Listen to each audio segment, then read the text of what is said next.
पहिल्या जास्त येते. पहिल्यांदा वर शेंगदाणा आहे. वर शेंगदाणा काही केमिकल तुमच्या पुढे तर शेंगदाणा टाकलंय, मध्ये पण काही टाकलेलं नाही आणि बाहेर पण काही टाकलेलं नाही. मशीनचा ना आवाज आहे ना कुठे कुणाचा माणसाचा हात पण लागलेला नाही, ना लाकूड लागले ना घुसायला लागले.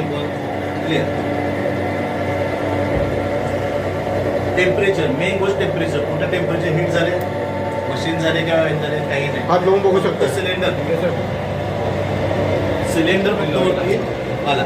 नाही लावून टेम्परेचर टायमर सेट झाला ना. बघितलं गार आहे. तो ऑप्शन आज आपण आणलेला. ही मशीनमध्ये काय होतं, 3 फेजची मोटर आहे, 20 फूट चालतंय ना. सिंगल फेजमध्ये पण करता येते. मोटरची साईज